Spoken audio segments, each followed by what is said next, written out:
Hello, good evening, and welcome to the CantinaMX podcast, special Wednesday edition. Normally we're on Thursdays, but we're several of us are going to be a little busy tomorrow night, so we decided to do this tonight. Besides, it's probably better for us to talk a preview than a recap. So that's what we're going to do tonight. We're going to jump into a little of the Gold Cup, not just the Mexico games, but the tournament in general. And we'll talk a little transfer news. Some players have moved, some players haven't. We'll discuss that as well. And there's there's actually a game going on right now in Round Rock between Santos and Toluca, which I'm not so sure we'll get to.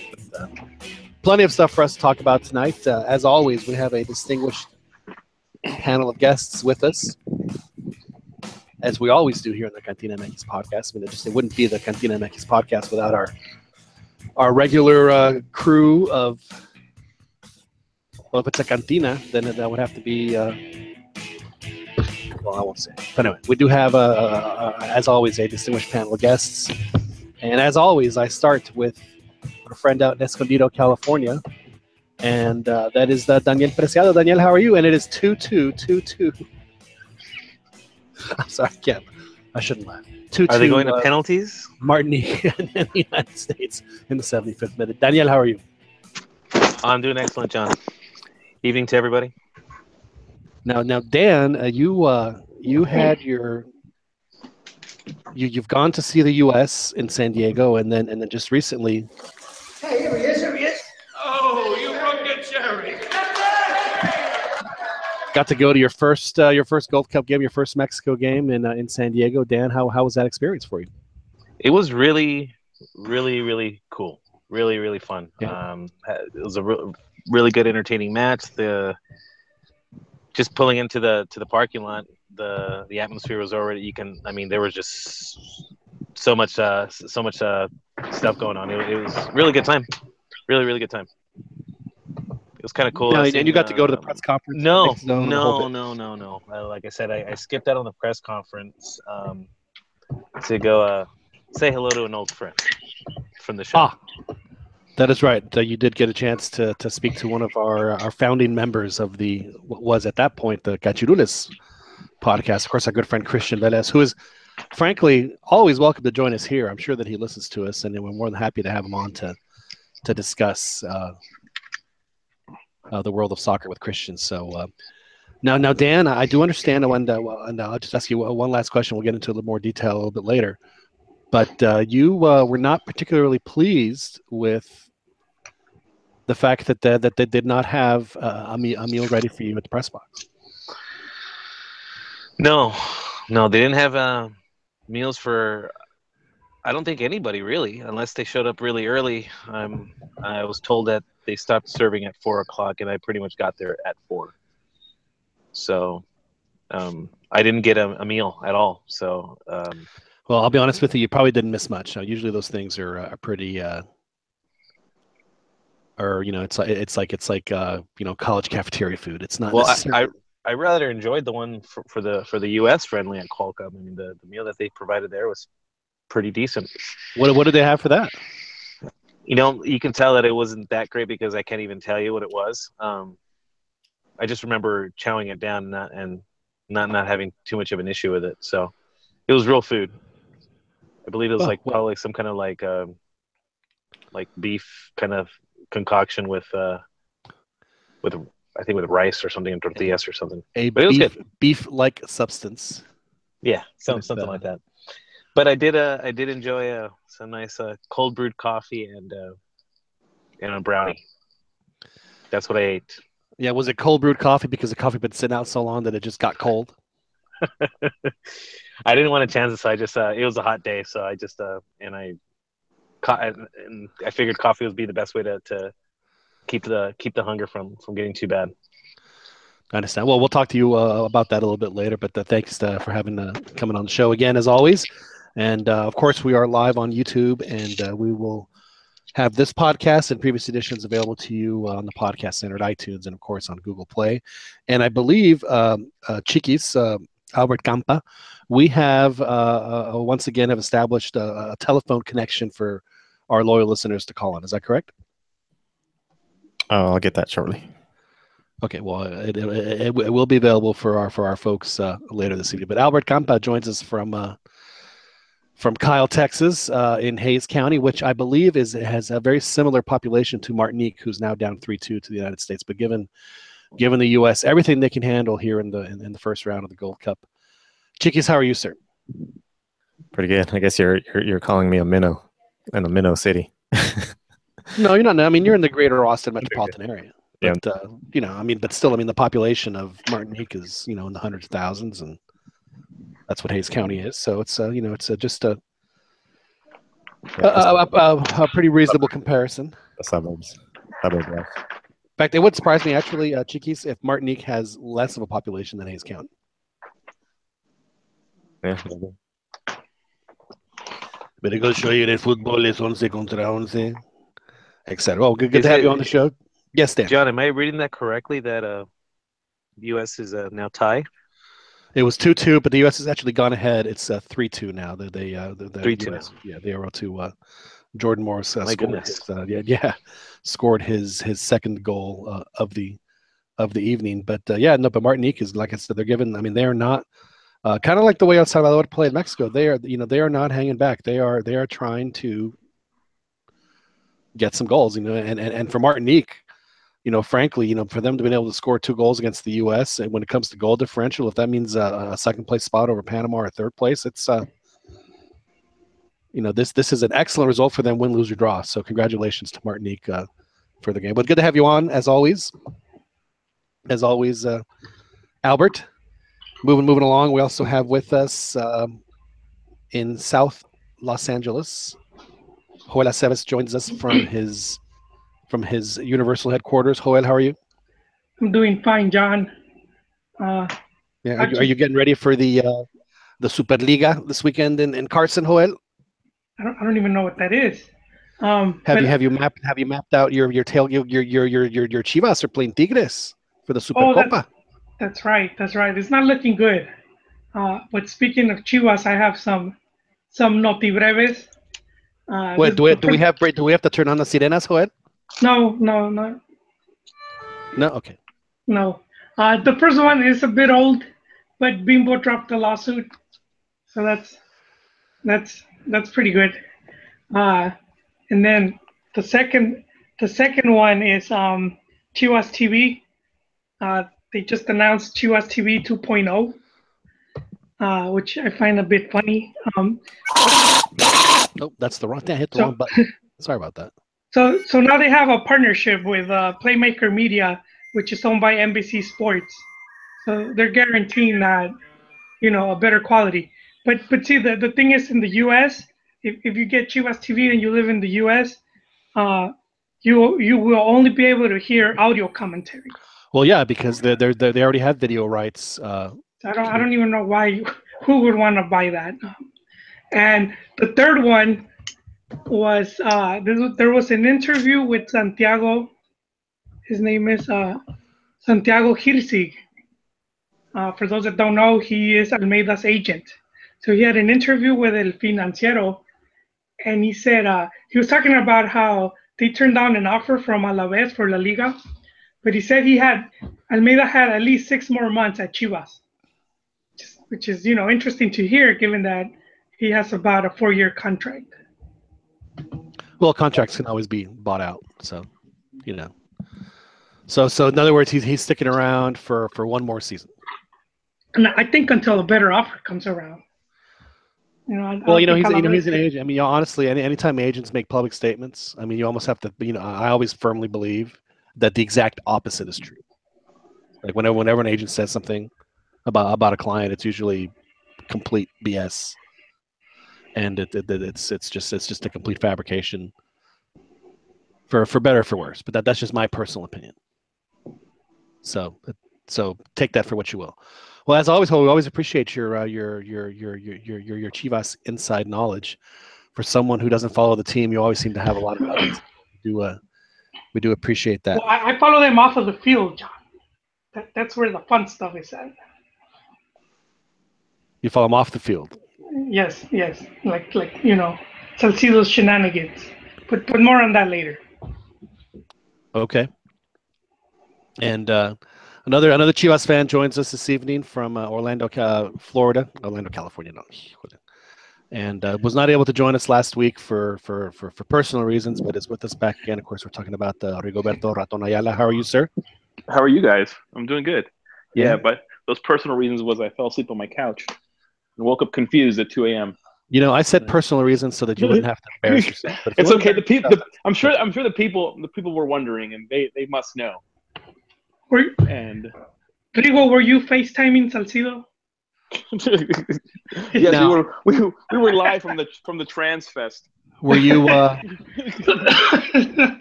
Now, did you fall asleep or did you pass out? I passed out. Okay. I was prepping for the podcast, and then next thing you know, I'm on the couch. It's 2 a.m. I'm still in my work clothes. It's just bad. Oh, so you weren't like in a hotel in Vegas, and you woke up and you thought that this huge naked guy was about to land on you? No, okay. No. All right. But I did miss you guys. Well, it was a good. Oh, did they score another one, or is it offsides? It has to be offsides, right? Okay, offsides. So I thought that Martinique was about to get legalized. It didn't happen. Good to have you on, Rigoberto. We'll get into some Chivas talk now. And now you're a big Chivas fan. Are you going to make the trek across the country to catch? I don't believe. I don't believe in going to Molero games in the U.S. unless I'm getting in for free. Other than that, I'm not with it. Plus, it's pretty far. And it's my birthday in Game of Thrones, and I also have my own league that I play in on Sundays. We have a playoff game, so you have numerous reasons for missing it. But I'll watch it on TV. And it's going to be on like at 11 o'clock at night. I was like, it's like the coverage starts at 9:30 local here, and I was like, man, that's like, that's the kind of commitment that they expect from Chivas fans. Kind of the same commitment that we expect from our CantinaMX fans, because we also come on at 9:30. Just for the folks on the West Coast. Well, I'm glad to have you on. Now we also have a special guest. We want to start off with a friend of ours who got some national attention this week, which is great for him. We were very, very proud of him and his national team El Salvador. I thought acquitted themselves very, very well. The reason we brought him on against Mexico, it was a 3-1 game, but como se dice, el marcador no fue una indicación de cómo se jugó el partido. A very entertaining El Salvador team. And of course, we're talking about one of our resident El Salvador experts, El Pájaro Picón. Pájaro, how are you, sir? Hi, how are you guys? Can you guys hear me? We hear you loud and clear, Pájaro. Awesome. Did you get to go to the game in San Diego? I know you live in California. Did you get to go to the game in San Diego? Yeah, I got to go. First, I went to see the players, the coach. I got to talk to them, wish them luck. And then I went to the stadium. I was tailgating. I got there like around 1 p.m. So I had a really good time, just drinking and grilling and then watching the game. The atmosphere was awesome from both countries. There were live banda music. There were a lot of cumbias and reggaeton from our fans. So it was a great time. I got to see one guy wearing a half Mexico, half El Salvador jersey. That was very interesting as well. Well, it's obvious he was Guatemalan. Yeah, that explains, right? So we had divided loyalties then. Did you have divided loyalties when you were watching the game? No. It was a great game. I was a little disappointed after like the first 20 minutes because we had a really good start, and we got to tie the game after being down in the first less than the 6th minute. So I thought that was very good. I was excited about the way we were playing, but then we started showing some cracks in defense, and I kind of knew it was gonna go downhill after that. But like I said, very good time. I enjoyed. Well, I mean, despite the result, I mean, you have to. I mean, I would assume. I mean, watching it from a neutral perspective for Salvador, I think, man, they have some. They have a coach that has a plan to get to, and you can elaborate on this, to get to 2022. They seem to have a pretty reasonable base of players that they can rely on. I mean, I personally think that that Celaya needs to I mean, come up to Liga, come up to Liga. He can play for Pumas if he wants, man. I would love it. He's a great player. He is a great player, and he was giving Mexico fits all game. So you have to have at least the hope that, you know what, maybe we can build off of this tournament, and then the next Gold Cup, and then get ready for qualifying, and have a really good chance of making the Hex, because it'll be the last year of the Hex. Hey, John, it's Ronnie here from Well, I'm not asking you, Ronnie. I'm asking our guests. Why don't you be a little more polite? No, I said, hey, no, Pájaro. seriously. This is Soccer Chronicle, Ronnie. Hey, I wanted to ask you, because since last time we spoke. Thank you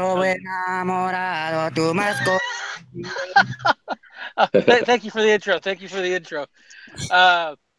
No, but last time you were on the show, we were talking obviously about El Salvador and the World Cup qualifiers, and just to reiterate what John said, I mean, the El Salvador that we saw, a couple months back, and this one was just, is complete 180.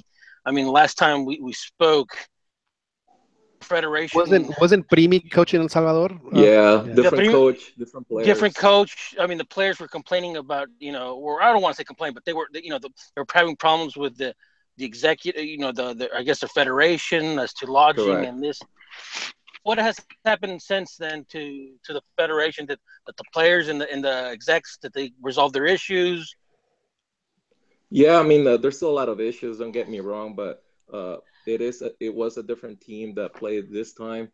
This was basically our best of the best. Last time I was on the show, I think there were issues with the federation, so a lot of the players got banned from playing against Mexico. And those were basically our experienced players, our A team. So what the federation sent to Mexico in that game was our B team. A lot of the under 20 players were the ones that were representing El Salvador. So what you saw on Sunday was our A team. So yeah, there's definitely a big difference from what you saw last time. I mean, I was, telling the guys, before, on our private chats and stuff like that. I don't even, I don't think that even if Mexico brought its A team, that El Salvador would have played the way they did. And I was actually very surprised that I knew that they were going to lose. At least I logic would tell me that Mexico would beat El Salvador, given the differences, right now. Sure. But I really did enjoy. I haven't seen Salvador play like that since the Los Cobos, a team that, with an idea on the field. And I thought that was, very pleasing, because right now it seems like the entire, region is kind of dropped off a little, even Mexico. I mean, U.S., Mexico, Honduras. Obviously, Honduras is pretty bad right now. See El Salvador, kind of step up its game. What? Well, my question is, I don't know if you guys talked about it. I just stepped out a little bit, but was there a specific? We were talking about you. Are you talking about me? Was there a specific reason that you saw from El Salvador that they couldn't keep up that momentum from the first 20 or 30? Yeah, I mean, if we look at the specifics of the game, I think the way the defense was set up was not right. There were a lot of holes on the left side, and if you look at the 3 goals from Mexico, they all came from that side. So after the first goal, I knew that, okay, there's a big hole there. Mexico's going to take advantage. And that's exactly what happened. And then from a bigger perspective, I think just the level of intensity is different in our league. So that is what you saw in the second half, was a reflection of our league, because players couldn't keep up the intensity in the second half. And you can see how that intensity just dropped significantly after the first few minutes in the second half. Well, the early third goal, I think, is what probably aided and abetted the change of attitude for the players and the drop of intensity. Correct. When they gave up that goal. I mean, it's hard to maintain, 90 minutes of pressure or 45 minutes of pressure. And I thought they did a good job the first half, and I thought they would have been able to come out with that type of intensity in the second half. They might have, got another goal. It just seemed like they just didn't have the physical stamina to do it. And on the broadcast, they stated that this coach, and again, I don't follow El Salvador probably as much as I should, but they said that he hardly ever starts with two strikers. He only always has just the one punta, and that's it. But he said Mexico's weak link is not the central defenders, but the central defense. And he says that we got to have two guys in there to take it. And sure enough, 10 minutes into the game, they're two guys, link up to get the equalizer on a great. I mean, this guy is. It's a shame what happened to him earlier in his career, because I think that he could have been just a really, really. Well, he is a really good player. He could have had a much better career in Celaya. Now, I have to ask you, Pájaro, I did notice that El Salvador went retro on the unis. How do you feel about that? Oh yeah, we're very excited about the new jersey. Everyone was like a request from all the fans. We wanted that ES back on the chest as opposed to the logo from the federation. So now we have Umbro as the sponsor, and as soon as the jersey came out,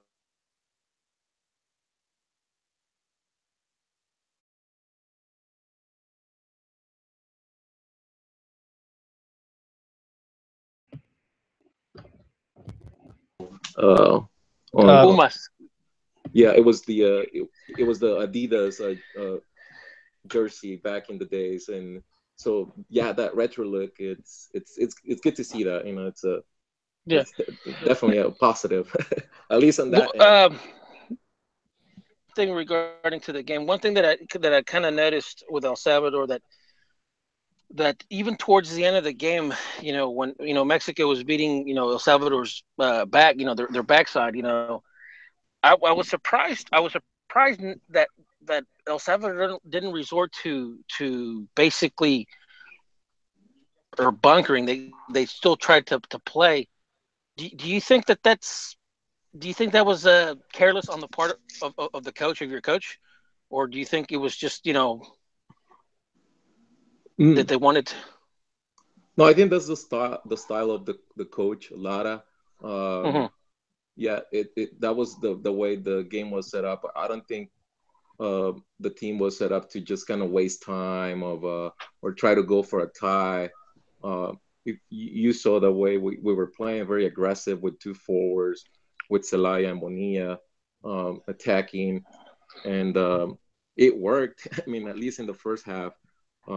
But I think having that level of intensity, we just couldn't keep up throughout the whole game. But that was the intention, to be aggressive on the field, and because we had a feeling that we could at least get a tie in that game.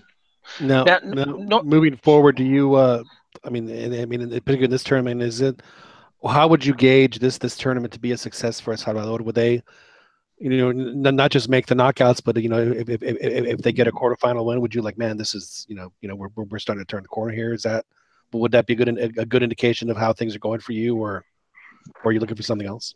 Definitely, I think our ceiling has been the quarter. I mean the second round. That has been our ceiling, and making it to the semifinals would be amazing for us. It would probably give a lot of attention and motivation to the players, to the coach, to the fans as well, because we've never reached that level. We have a very vital game tomorrow against Curacao. So if we can at least win one game, I think we can make it to the second round and then just take it from there. But I think the expectations is that we can at least make it to the second round. And then beyond that, I mean, do you have hope that things could, put you all in position to make the hex, or do you still think that there's players that need to be discovered for that to happen? And is this particular coach the guy to do that? Do you think that his plan and his proceso is what El Salvador needs right now? I think that there's some key positions where we have missing players, and especially on the defense side, the left side, and then our goalkeeper got injured. so he's not playing for the rest of the tournament. I think he didn't do that good against Mexico. Well, his Was the poor goalie got rocked. I mean, yeah. So he's out for the tournament, and then that's Villalobos, right?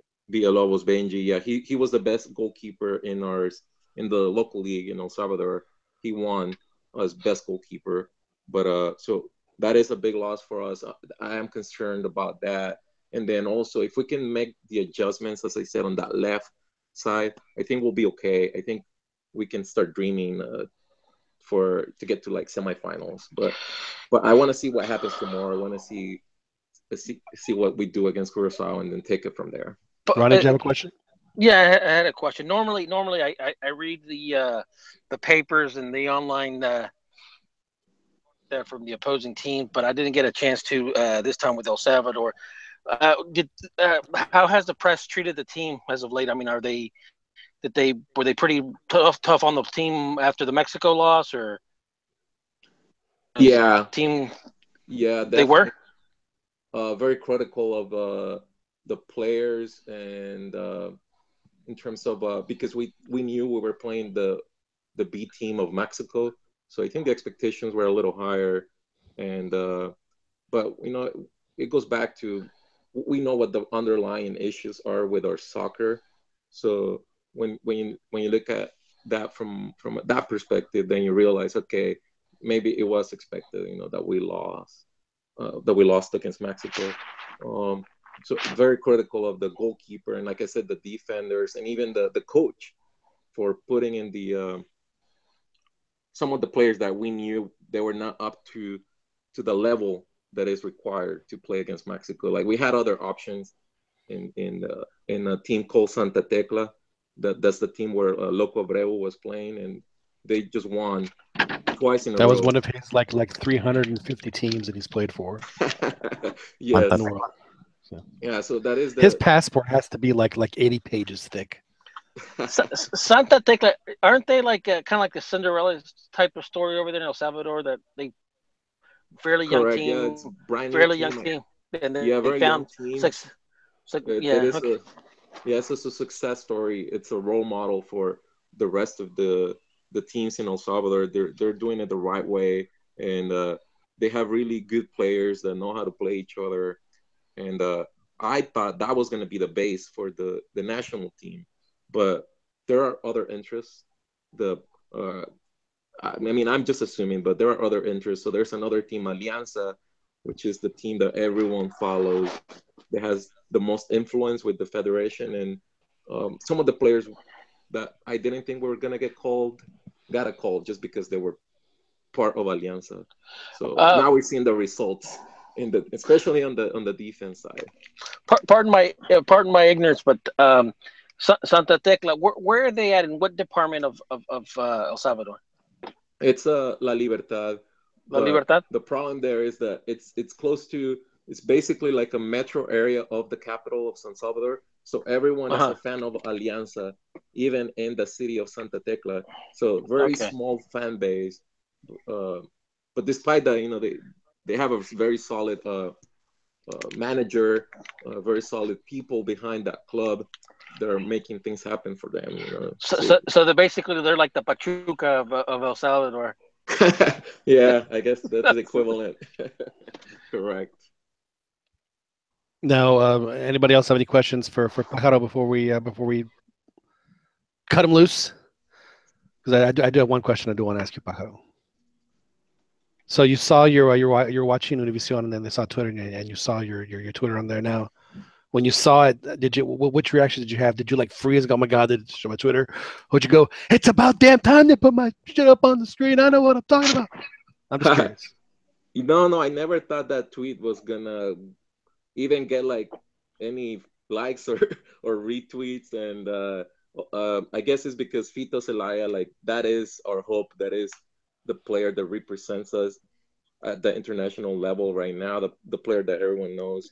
And I got. Do you want him to go to another league, or do you think he needs to stay where it is? Like, would you want him to go play at Santa Tecla, or he plays for Alianza, doesn't he? Alianza, correct. No, he's gotten offers already from the last one from Qatar, but I'm not sure if there's different versions, but I've heard that the manager, the owners of Alianza didn't want to let him go because they know he's a key player, and they want to do a good job at the Conca Champions tournament. So they didn't want to let him go right before the start of the tournament. They said if they get $500,000, they'll let him go. So I don't know if they were kidding or not, but that's what the owners said. He's So worth very a hell high of a lot more than expectations. $500,000, I think. Yeah, I mean he is good. He's not at his peak. I think he's past his peak. So maybe, but this he had to tournament is sit his out. He had last to one. sit out during his peak, didn't he? Yeah, I mean he was involved in the match fixing. Do you think So that has caused him to not be looked at with favorable status, like for MLS or for oh yeah, Liga I think MX? Do you think he's yeah, blackballed? he was banned for, I'm not sure if it was 6 months or a year.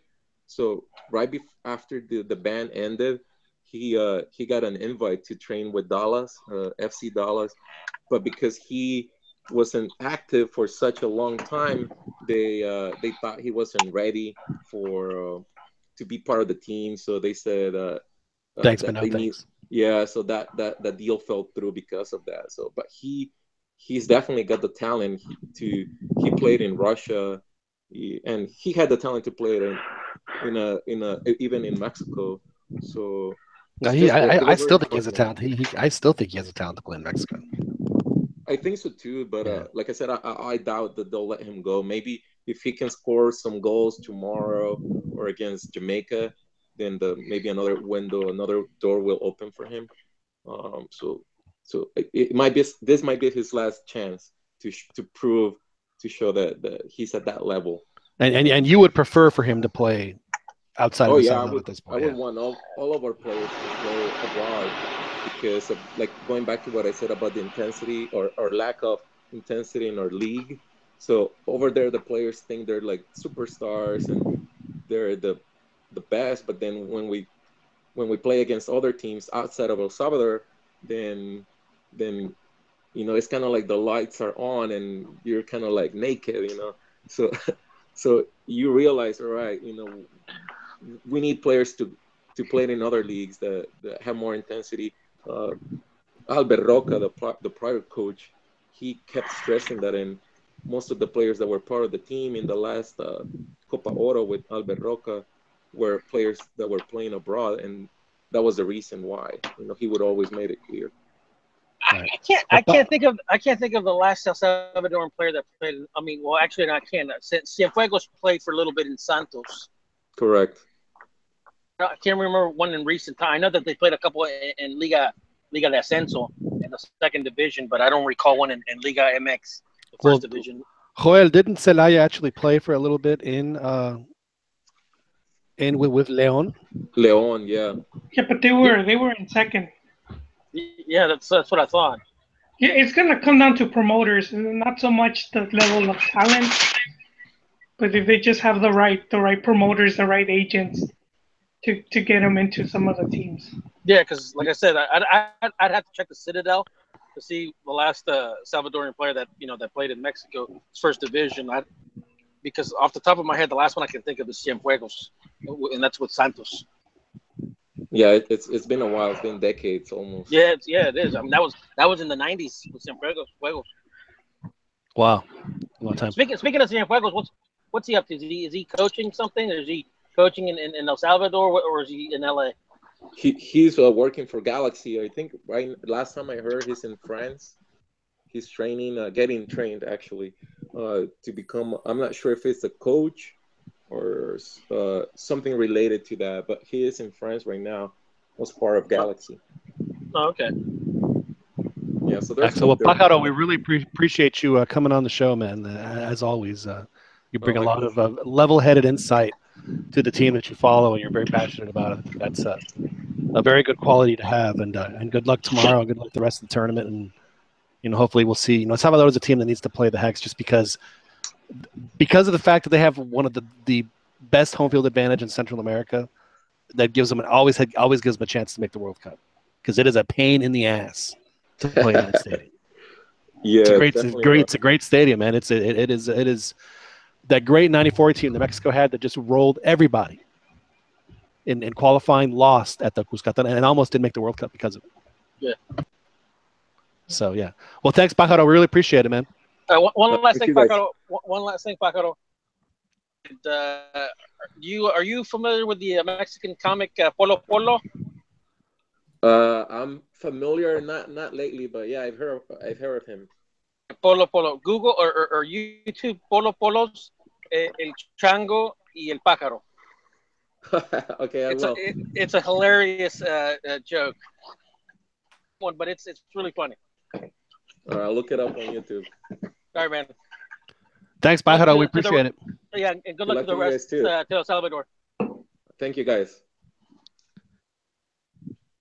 Was Pájaro Picon, who joined us on the CantinaMX podcast, a gentleman who has excellent knowledge and insight on the world of football salvadoreño. So we're really happy to have him on with us here on the CantinaMX podcast. So moving on. Yes, sir. Yes, señor. Have you ever seen the game between Mexico and El Salvador in the 1970 World Cup? Like the rerun? Is that the one where they call the foul and they don't know who the foul was called on? So Mexico just said, "Well, we're gonna play it," and then they end up scoring a goal. Yeah. It was. I've watched the replay of it like in its entirety, dude. The game was a mess. Yes, but I'm sure. Yes, I've seen a bit where the ref blows the whistle. There's a foul, but he doesn't point which way the foul. Who's in favor of. So the Mexican guy just assumes it's him. He puts the ball down, starts playing. The ref doesn't say anything. They march down the field and score a goal. and the Salvadorians are furious. Like, dude, you called the foul. No, you called it on it. All of a sudden, these guys can score, and it's pretty funny. Yeah, but I wouldn't doubt it though. And it was. I wonder how cold the little canica for El Salvador was to get them in the same group as Mexico in that tournament, because that was definitely a gift. But you know what? I was thinking what he was talking about. That his team that Saint Santa Tecla, whatever. Santa Tecla. Santa Tecla. I've always been of the opinion that like the Central American teams need to just do away with their own local leagues and play each other. Yeah, because I think that in reality that's the only way they're really going to improve. Well, that's why the Conca Champions is at this point is so important for them, and I totally would understand why. If Alianza wants to keep Celaya, I mean honestly. I know that Joel quizzes us every week with name a player from a Central American team, like name someone from Honduras and that, and none of us, ask us that question and the whole time. So, but Celaya is a guy that I know who he is, and he played great against Mexico. If they're going to be in the Conca Champions, I totally understand them wanting to keep Celaya at least until if they get eliminated, then. See what they can do, but I honestly, I firmly believe that the right promoter and agent can fire up about $2-3 million to bring him into Liga MX. Just my personal opinion. Now they'll be playing Curaçao tomorrow in Denver. I'm on my way to Denver in the morning. It's a painfully early flight, but that's okay. And then Mexico plays Jamaica, and I'll be there for both. Hoping to tweet again with the CantinaMX account like I did last night. Now, Houston. Now I saw. Yes, Ron. Now, Curaçao, if I recall, they're member of FIFA now. I think as of like last World Cup cycle or something like that, right? They are. I think that they are. They are a full member of FIFA. They have, and they have. If you look at their roster, it's not like they got. Obviously they don't have a league, but they got players that play in some pretty interesting places. So. No, this is not going to be easy for El Salvador. It's not going to be easy for Mexico when they play Curaçao either, and we'll see how that turns out, how that plays out. But in the first game that we had yesterday when I was in Houston, it was Canada and Costa Rica, and they lost Joel Campbell to a torn meniscus. And so I asked the guy that was sitting next to me, a gentleman by the name of Rene Barbosa Chavez, who's a television personality down in San Jose. I said, "Is this going to be a problem for y'all?" And he said, "Actually, no, because he hadn't been really playing all that well. So, it's really like a wash for us. They can just plug in somebody that might be doing a little better." And then they had the game that ended up 1-1, and then the French Guiana game with Honduras that ended 0-0, and as entertaining 0-0 game as I have ever seen. Honestly, just the missing was outstanding. I mean, it was top flight. Just they were missing sitters. There were the good stuff was getting off the post. There were some saves. It was very entertaining. And it turns out that Florent Maluda, the Guyana captain, is quote unquote ineligible, and they'll decide tomorrow whether or not they forfeit. And I have a sinking. I'm telling y'all, I don't think they're gonna. I think they're gonna side with French Guyana. I don't think they're gonna have to forfeit. I don't see how, John. I mean, CONCACAF's bylaws are based on FIFA's bylaws when it comes to this. So it's like, for me, it's like you're saying that it has to happen. It's no different than Nakachirul. Sure. I mean, I agree with you. Letter of the law, you are 100% absolutely right. I mean, they shouldn't have even had to take this long to make now. Here's where it gets sticky. Okay, so French Guiana is actually a department or whatever, a satellite territory or something like that. I think it's overseas territory. Yeah, an overseas territory of France, and so is Martinique, by the way. Yeah, and so they play under the French flag. They're not officially a member of FIFA. So the guys say, "Hey, man, we're part of France. He's played for France. We're part of France too. I don't see what the big deal is." And I got to tell you, technically he's right. Yeah. I mean, what the coach was saying that is like, how do they expect us to play not a FIFA member? He's true on that. That is that. Yes, they are members of CONCACAF. What has to happen is that they have. I mean, because of this would happen a lot in CONCACAF, especially with some of the. I mean, they could bring in. I mean, like I mentioned when we were prepping for the show, Guadeloupe played Jocelyn Angloma, who played for the French national team for years in the mid to late 90s. I believe was on the team that won the World Cup in 1998, if I'm not mistaken. He played for Guadeloupe. And if that was the case, then Thierry Henry could have played because he was born on Guadeloupe. Yeah. So I mean, imagine. So if that's the case, then and if CONCACAF wants to limit that, then they have to write that saying if you're eligible to play for this island, but you have been capped by another national team, then no, you're no. They have to be that specific, and then they don't have this problem. Then they don't have this problem. I think they're always going to have that problem, John, because the thing is, country is going to be able to maintain and sustain a league or a federation. Obviously, these even some of these Caribbean countries that are under the authority of a European country can't maintain. So I mean, but obviously in FIFA's values is that they're trying to. So I mean, obviously they're always going to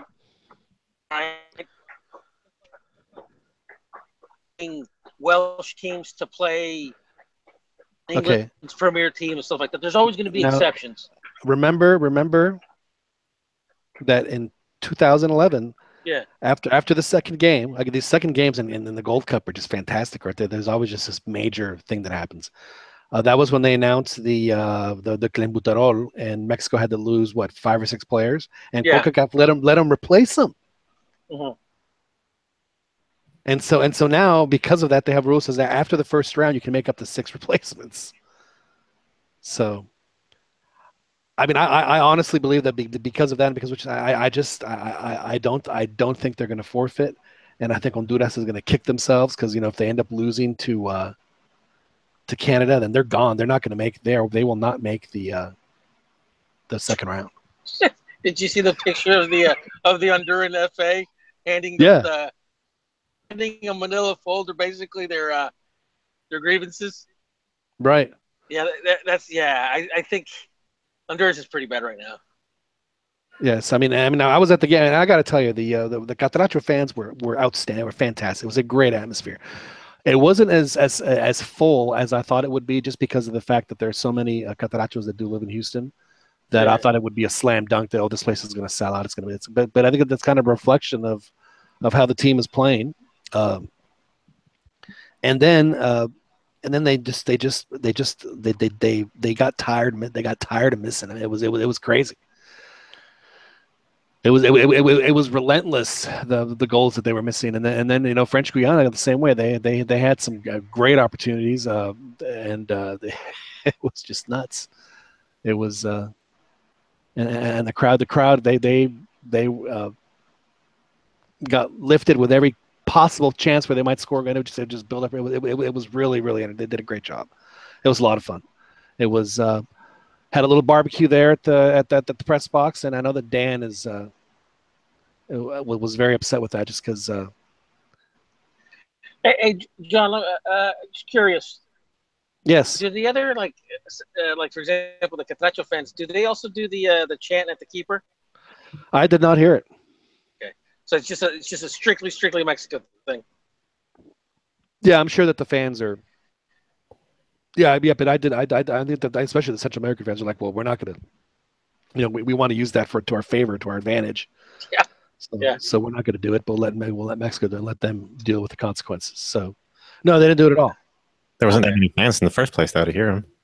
Well, there were about 10,000 there. So I mean, it wasn't like it was. And I got to tell you, for 10,000, they were loud as hell. They generated a lot of noise. It was.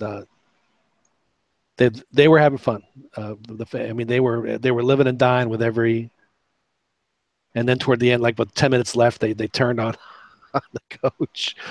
They started chanting to get rid of him. They were olaying what the French Guiana was doing. It was like I said. It was and I was actually I was literally enjoying popcorn while I was watching this there at the auxiliary press box, which in Houston is in on July 11th is just not a good idea.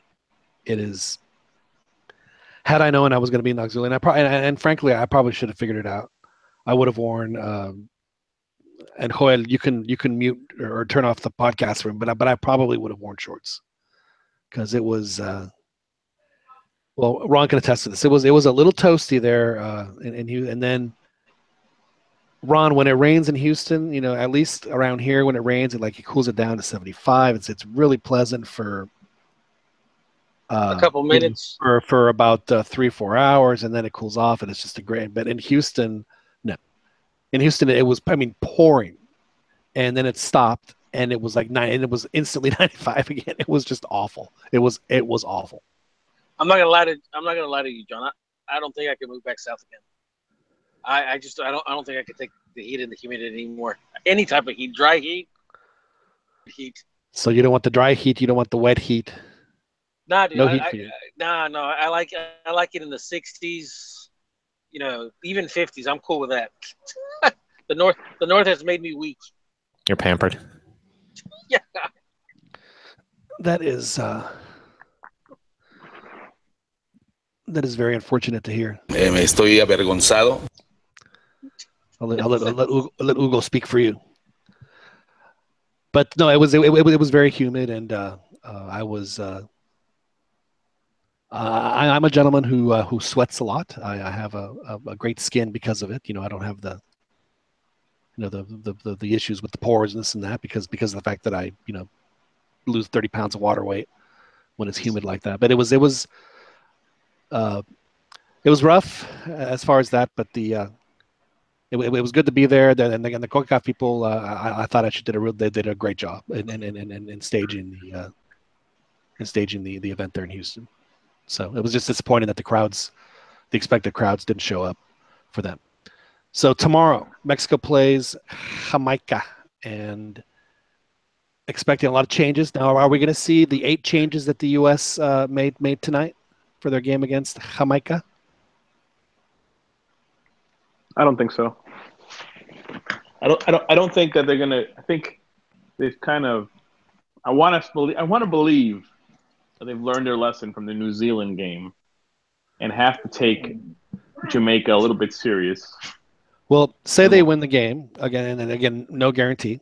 If they do win the Jamaica game, then with the 6 points, pretty much first place already, locked up, essentially, then you would be okay with them changing 8 guys for the third. I'm never okay with it, but at least there isn't as many implications there in a game where you're pretty much already qualified. Right. Because they've already announced that that's what they're. I mean, that's what the guy said in Houston. That that's what's going to happen. That's what he said. Yeah, that in the third game, if he says if we've got if we're qualified, then we're sitting some dudes. I mean, this isn't the YMCA. Like, everybody doesn't need to play. You get to play, and you get to play. I think. Do you mean AYSO? I think if they want to win this tournament, continuity would be the way to go. Even in that last game, maybe not play the guys as long, but there we go. Because there is no point of just sitting out the players, even in the last game, because you wanted to save them for Germany, you want to save them for Portugal or whoever the case may be. I want them to be fresh when they get their ass kicked. These players have it up for a while, Yeah, I mean these guys have been what? They've been like training since like May. No. They started people that in mid to late June. They could get injured in that third game and miss out on the rest of the tournament. So you got but you can't base any decisions. I mean, unless the guy's already injured. Oh wait, on injury. It's just. Well, no, you're high value. Because that's when guys do high value players. I mean, you can rest. You can rest like your high value players, but you don't need to switch out 8 guys. Oh yeah. I think you could sit out like Pizarro. You could sit out Orbelin. But this next game versus Jamaica, they should learn their lesson from the last year's game against Jamaica, even in Centenario, and take them seriously. This isn't a game to be like the New Zealand game and make 8 changes. Now, a question I want to ask y'all, and this is something that I noticed, is it just because maybe these guys have more of a chemistry, but are these guys understanding what the coach wants to do a little better than what's happening on the big boy team, or is that just me? I think it's more chemistry. I think it's these guys. Well, okay, not all these guys don't play together, but at least like when you see Pizarro and Pineda on the field, they know how each other plays. They move very well without the ball for each other. So I want to attribute it to the fact that they've played together. But this team does look a lot more fluid in their attack, in their passing. Dan, you were in San Diego. You got to see them up close and personal. What was your did you see them maybe stringing passes a little better? Absolutely, a little better. I was shocked. I was expecting a really bad performance. I was just surprised by how familiar they seemed to be with the. Going forward, I thought they looked pretty functional. So you had low expectations, and then I really did like Pizarro. So you were like, I know. It's just funny. Like, I went back and read a lot of people's commentary, and it's just. I mean, people were hating on Dueñas. I thought he was good. I mean, he grew into the match. I thought when Molina came in, I thought they shut down anything that El Salvador was doing at that point. I thought he shored up the midfield.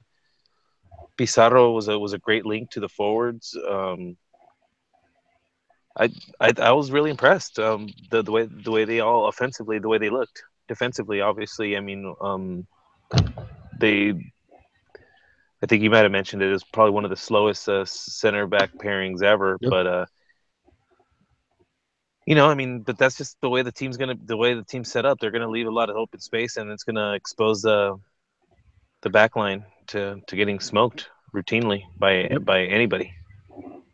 I think this is a little bit similar to when Piojo took over and took a Mexican-based team.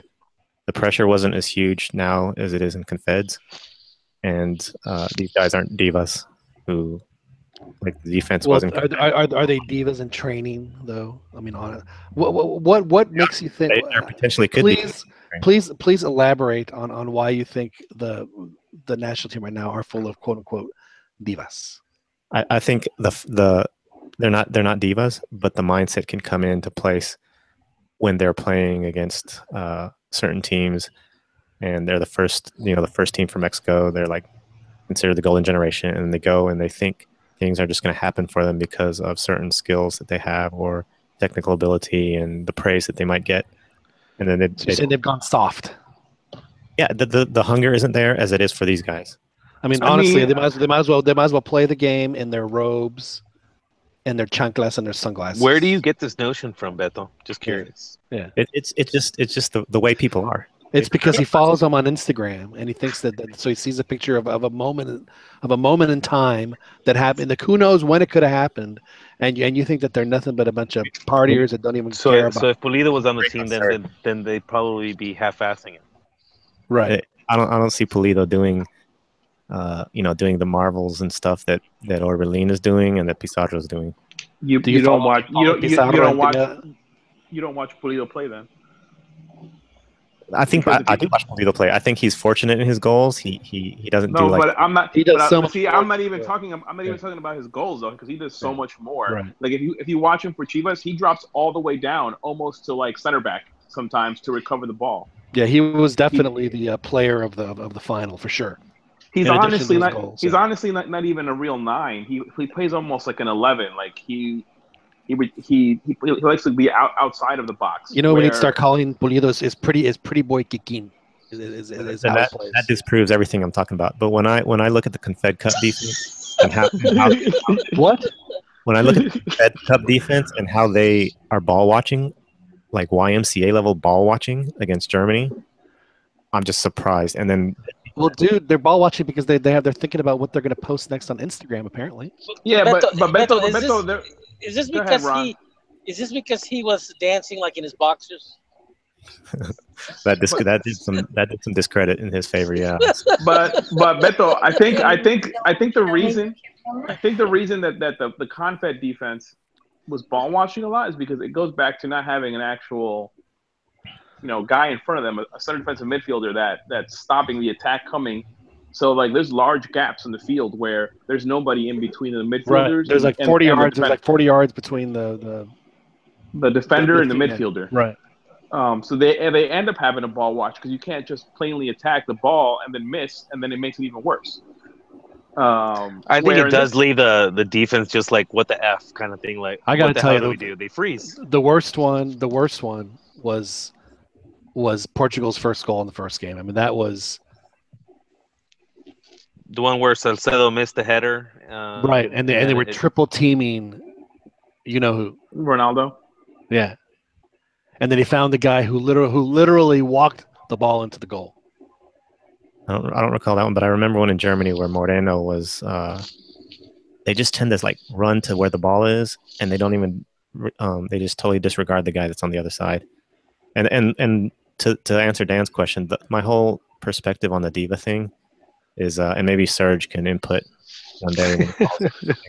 Is the whole psychology and sociology to the thing, man. I'm like a psychologist in training. I tell you. You just look at the mentality of these players, and when you get to that level, you got to keep. And it's not just for these players; it's for any player. You got to keep hungry, even though you're at the very top. So you're saying they've gone complacent? The complacency has set in. They're letting themselves. So they're at the Rocky 3 stage right now. Exactly. Well, sort of, they're because Rocky 3.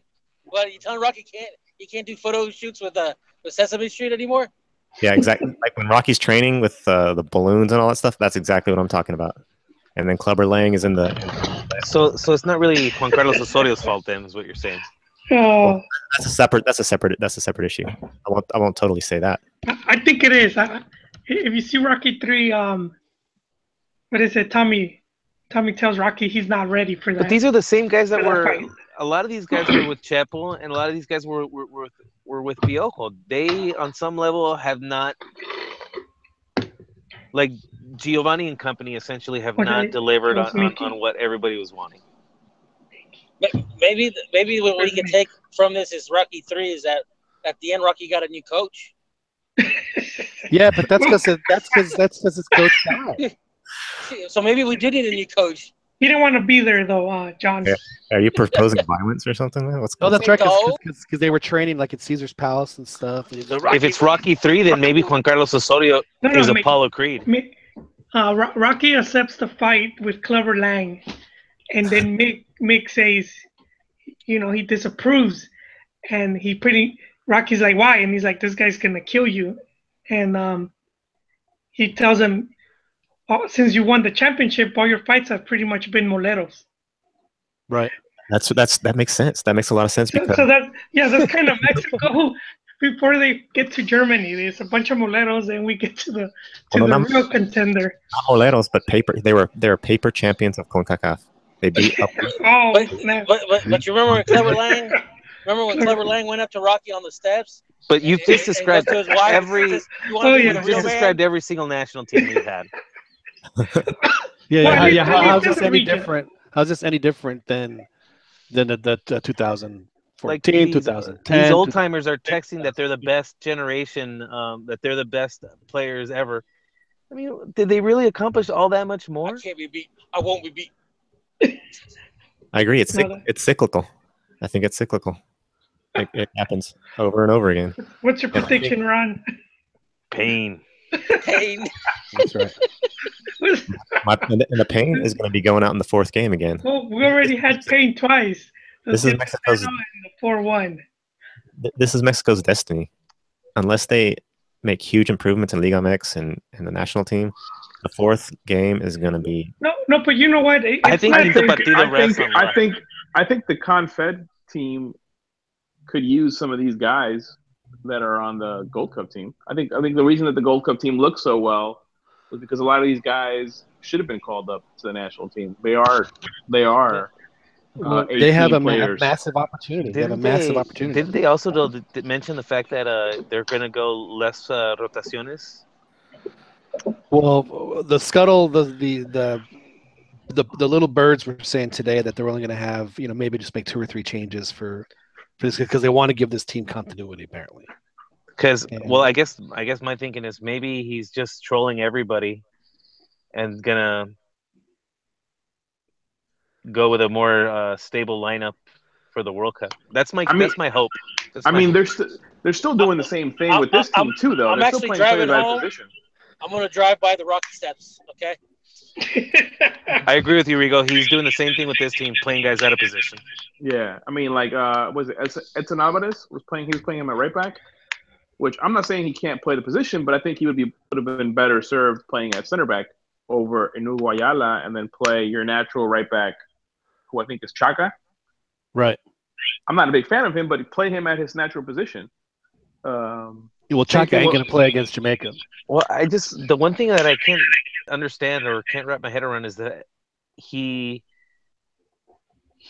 okay exposing the back line and just creating huge amounts of space, but then he puts in a bunch of slow guys there. Yeah. I mean, at least put in some fast-paced guys that could track back quickly. Because that's like where you're just like your heart stops every time there's a fast break because you see like, oh my God, look at like these guys are just running in sand. Okay. Yeah, like the goal El Salvador scored, Uguayala was purely beat on speed. Like the guy just runs right by him. So I don't know. Why wouldn't you play Edson Alvarez? When you play Edson Alvarez and Cesar Montes at center back. And the one that needs to happen in the World Cup are the ones that played at the Olympics, and that was Salcedo and Cesar Montes. Cesar Montes. That's who needs to be the starting pairing in the World Cup. Period. End of story. I don't know why Cesar Montes isn't playing. That's sort of weird. Well, he'll play tomorrow because he's 6'4", and Jamaica tiene jugadores son altos. Vamos a tener que jugar con los jugadores altos con nuestra altura. So he's gonna play. I can see us. We're probably going to struggle against Jamaica, just because they are going to pressure us. like pretty high, and their speed's gonna give us trouble. Like in that friendly, what was it? Who did we play? Who did we play? Ghana. Did you say they were pretty high? Pretty high. No, they're gonna pressure high. Oh. Not pretty hot. No, they're gonna pressure high. He's making a weed joke. Oh, I'm sure they're pretty high as well. Ronnie. But sorry guys, I'm just driving. Just lost my train of thought. I cannot work under these conditions. But their speed is going to give that back line trouble. Well, I mean, but you can say that about any team that plays Mexico. Oh no, yeah, but I mean, they're going to have the stamina to pressure that back line and pressure high for a lot longer than El Salvador did. I'm not so sure about that. We should have better fitness, because one thing that I noticed at the El Salvador game was their players tired pretty quick. Yeah, they had the hands on the hips. The Jamaica's got a really pacey left winger. I think I can see him giving them a lot of issues, and then the midfield they were a lot bigger than the Curacao team. Like every dude on Jamaica's team is super swole. Are we gonna see Kubo tomorrow? I'm not a fan, so I'm gonna say I hope not. Someone playing reggae? At least put on some toots. Yeah, try some. I think tomorrow would be the perfect time to just play the cat and mouse. You know, because honestly, no, I think Mexico will beat Jamaica. Yeah, I'd really like to see the Orbelin and Pizarro start from the beginning of the game in the midfield with Molina behind. Yeah, I did not understand why Orbelin did not start that game. Honestly, I mean, well, you know how I feel about him. I think he and Jonathan had, as midfielders go, had the best seasons of many Mexican midfielders. And Orbelin probably should have been in Russia, but I don't know how much he would have played. Well, I have a question to you guys. Out of the team, the gold-kept team, which team which player do you think should have been in the Confeds? In the Confeds, and maybe as a starter. Any of those guys? I think Dueñas probably would have started. I think that he. I mean, Guardado at this point to me is a sacred cow. I don't really think that he's. Pizarro. Orbelin, maybe. I just think Pizarro's ball retention and his possession, his change of pace is something that midfield could have used. Where I think he's just more talented with the ball than Herrera and Guardado. Do you think Molina will? You think Molina will make it? No. He's slow. That's his big issue, though. Yeah, I think that if this was 4 years ago, Ron, I think it would have been a slam dunk. But remember, Piojo didn't take him either, and Piojo had him at America. Yeah. So, I just don't think that he. I mean, Jesus Zavala, I think would have. No, because there's nothing wrong. Because for me, at least, Molina has always been a guy that has. El temperamento, you know what I mean? That type of player, and sometimes you don't need that speed, you just need el tiempista. I could agree with that, Ronnie. He also, what I liked, he doesn't get cute with the passes. Yeah. So I mean, he's good at retaining possession, holding on to it, just making the simple pass. It was night and day. I thought Burrito played quite poorly. He was the one guy that I thought stood out as having a bad game. Was he too? Sometimes I think my big knock on Burrito is that I think he tries too hard. I think he tries to do too much. He tries to cover too much space, and he just looks frenetic out there, and it doesn't like I guess what you're saying, Ron. He just doesn't have that template. You don't have to run around like a crazy person. Just get there. It was disappointing too because he had such a good showing against what was it, Ghana? Yeah. And if memory serves me, I think the last World Cup with Molina was that he was carrying some injuries. Serves me. I could be wrong. Yeah, but he didn't even get chosen for the. I mean. Yeah, no. Plus, Gallito was playing really, really well at that point. Not that Anthony's not playing well now, but he's didn't get called up. But he was playing really, really well at that point. And I don't think he was going to give up that spot to Molina. Yeah, Gallito and what's his name and the guy with the mullet, Peña. They were kind of like they were on fire back then. Yeah. Yeah, speaking of Gullit, did he play already with Rangers? I'm not sure, but I do know that they did not win their playoff to make the Champions League. Yeah, that's what I heard. But was it Caixinha? Caixinha is now cemented immortality for the team's most, I guess, historically most embarrassing loss ever. Why? How bad did they lose? I think they just lost to a Luxembourg. They lost team, to the Luxembourg or Faroe Islands, or just and Rangers is a proud team. They are a proud team. They have some history. That's how it's being described. But they spent like 4 years in the lower leagues, dude. Right. It's not the same Rangers of. Oh well, no, I understand that, but it is one of the. It's Luxembourg. Yeah, I know, but like, hey, Cruz Azul lost to Phoenix 6-1. It should happen. Dude, that's like America. That's like America losing to Mapaches. Come on, Juan is here. What's that? Juan is here. The coach? El profe. Profe. Hey, how's it going, guys? Profe, are you gonna go see your beloved Chivas Sunday? No, you know what? I just confirmed the Manchester United Galaxy game. I sent an email. Are you gonna watch it through a little window? So you're not even a Chivas fan anymore. So you're gonna go watch the Manchester United and the Galaxy, right? Well, you've gone from you are no longer a rojiblanco. You are a straight up azul y blanco. John, I can't criticize. They got a raya. They got 2 rayas. I guess it still counts as. I can't criticize Profe for that because I didn't even go to watch America and Puebla. Here oh no, believe me. There's a game going on in Round Rock right now, and Pumas I think played at the Cotton Bowl. So yeah, I understand. Now, Cambia Raya, so you're gonna root for the Galaxy? Galaxy, here we go. Are you pulling for the Galaxy? Man, I'm hoping I see Mourinho do something crazy. I'm so disappointed. I mean, I understand, but well, we were talking about the Mexico-Jamaica match. With Mourinho, I wonder if people can still refer to him as El Puto Amo. Because, in Spain they say El Puto Amo. He was El Puto Jefe y El Puto Amo. Yeah, so I guess you can't say that.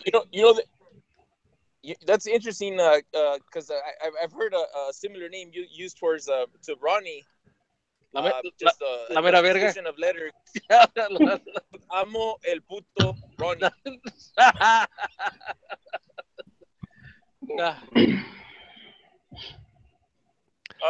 We can't use that word no more. No, people's listening in, and they're not going to allow that. That's right. They're going to sanction us. We're gonna have to sit somebody out. We're going to sit you out. We're going to sit you out, Juan, for the next one. Sorry. we have to lose a miembro de la mesa. No.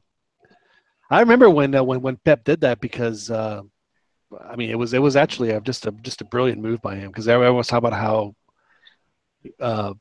I guess at that time Mourinho was gonna how badly is he gonna outcoach Pep, and he just this guy's the greatest guy in the world, and he just el puto amo. El puto jefe, el puto amo.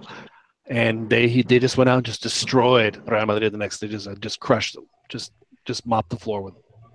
Was pretty but Camarayas, Mexico, Jamaica, and Mexico and Salvador. We had a Pájaro Picón on earlier. Juan, you missed that. He had some very, very interesting insight on La Selecta. But Pájaro Picón was on, huh? Yeah. So what was your instant analysis? Did you get to watch the match first of all? Because I know you're very busy. You're a very busy man. You know what, man? I haven't watched many Mexico games lately. You're so busy. You're so busy, man. I didn't watch the compets. Are you watching Liverpool through a little small window? Or I didn't watch. I think I saw like 10 minutes of a replay. Not even 10 minutes, maybe 5 minutes of a replay when Orbelin scored his golazo. That was a golazo. What was it? When you trip on the ball and it goes in, is that how low we've set the standard for the term? Golazo? This is actually a big problem. My favorite. I heard it called a chicharazo. I think maybe it was from you. Well, I did say it was an absolute chicharazo. Chicharo would have been proud of that goal. Who was the player? I forget. But for me, this was actually the best play of the game, and it didn't result in a goal. It's where they sent a ball over the defense, and the guy basically traps it with his chest. Oh, it was Dueñas. It was Dueñas. Yeah, that was a beautiful play. That was a beautiful. I was like, man, it's like that should have been a goal. All right, so let me just get off my little soapbox here, but man, can we lay off the overabundance use of the term golazo? I mean, doesn't the goal have to be a real golazo for you to even utter the words? Not in Mexico, John. What can we do to change the standard? What can we do to change the standard? Can we come up with a medium word like a golito or a... Hey, we call teams that are tied for first place superliderato. That's not changing, man. Not just a leader, you are a super leader. You know what? This kind of feels like a Clerks episode. Like, Clerks the movie. Like one of their conversations, they're like, "Hey, we're gonna take this phrase back. We're gonna take this word back." Yeah, Porch monkey. That's funny. We're gonna reclaim it. Well, the thing is, whenever there's a goal scored, even if it's an auto goal, they're gonna be yelling "goal," like screaming it. Well, you can yell, but that's fine. You can say "goal," but don't say "que golazo." I mean, if a dude like Orbelin in this case, where he literally trips and knocks the ball in, right? Totally misplays it. It goes in. You can't call that a golazo, man. Well, they shouldn't scream goal. They should lower the tone of their goal scream, or maybe just say goal.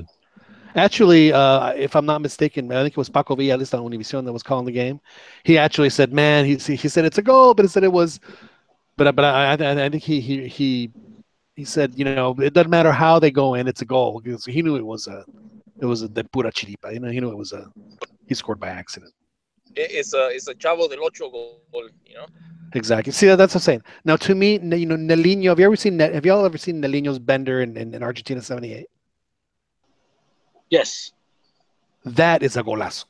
That to me is when you're thinking of golazos. I mean, that's the kind of goal. I'm not saying that has to do that crazy ass. We don't have to go that far back, John.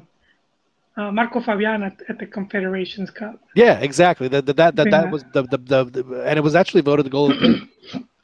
It was a meaningless goal, and it was so good. It was voted the goal of the tournament. But are you basing golazo just on individual player or team play? Or? Well, it could be both. But I'm saying, I mean, just if it's a good goal, yeah, to call it a golazo. But if it's just a goal, can it just be a goal, please? But here, think about it. You're running full speed, and you're trapping the ball, and you're also basically doing away with the defender. I mean, I don't care at what level. That's still tough to do. I'm not saying it's not tough, and I said, but these guys are paid to do that. All I'm saying is, if a guy cierra la pinza and it goes in, that's just the goal. If a guy cierra la pinza and has to do some sort of athletic move to, maybe scissor kick it in, that's a golazo. I mean, that's what I'm talking about. Let's just go easy on the golazo. When he did that scorpion kick. Yeah, that would be I would consider that a golazo. Yes. I mean, but not just an individual. I mean, you're right. There could be one where there's some, a crazy good pass that springs the guy, and all the guy has to do is just slot it home. Yeah, those are golazos too. I mean, great passes are almost as good as a great shot. But it looked like a really good team play. It looked like the whole play, the way it developed. Well, Elias Hernandez had a good game. There's no question. He had scored. He had 2 assists, and he was putting them, as they say, con el guante almost the entire night. But then again, it was I mean, who were they playing? They were playing El Salvador. Yeah, but dude, El Salvador played a game. They came to play. Let's give El Salvador credit. They came to play. And I mean, I knew that, like we were telling Paco. I mean, we kind of all knew that Mexico was going to win, but not to discredit El Salvador. Did you notice, Ronnie, that when Mexico they got the first one, El Salvador equalized almost immediately. They almost did the same thing against Mexico. I think that was what Corona made a great save, but they had a really good chance of goal, and Mexico was able to fight it off. So that obviously you could hear it in the stadium, John. Like just it wasn't a gas, but it was just complete anger, just complete anger when that equalizing goal, because it was really loud. The crowd was really buzzing from the goal, and then El Salvador just scores right away.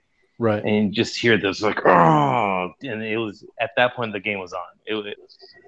It made for an interesting match. That response, I thought actually at that point I wasn't sure if they were going to win. Here's a question for y'all. So, if Mexico ends up winning this tournament, which frankly I don't think that any team right now, that'll be quote unquote considered a favorite, can say we are the heavy favorites. By the way, I just don't think we're going to see. I mean, it's a totally up for grabs, this tournament. If they end up winning this thing and they play well, I mean, you got these games coming up in September, late August. So I forget when the Fecha FIFA is. Is it in early September, late August, in that window? Well, do you play these guys or do you play the guys that have been off for a few months? I say you play these guys. Does it send a message to the guys in Europe? Yeah. I don't think so. See, unfortunately, Osorio believes, well, if you play in Europe, then you have to play for me. And I don't know if that's. I think you got to go with the hot. Really, though, the guys in Europe, they're really not needed until the World Cup. They're really not. A lot of them aren't really needed anymore, to be honest. Well, it'll be a mix. Prep games. I think it should be. I mean, I think you have to go with who's playing best. And just because you play in Europe sometimes doesn't mean that you're playing best. Well, that goes to my second question. So, if that did happen, if say there's like with a 12 Europeans, whatever it is, and only 6 of them make the World Cup, and the rest are local players, does that send the message that just because you're in Europe that doesn't guarantee you have spots? So now is it up for anybody, or is it like Hoyle says, is it up to the string pullers that make those decisions?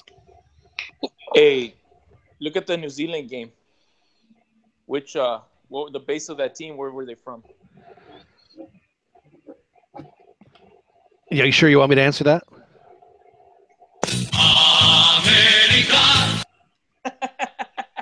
Yeah, but that New Zealand game is completely different if you play players in their position. It doesn't really matter if you rotate 8 players. If you rotate 8 players that all play in their natural positions, and you have an actual center midfielder that's playing in the game, I think it goes a lot differently.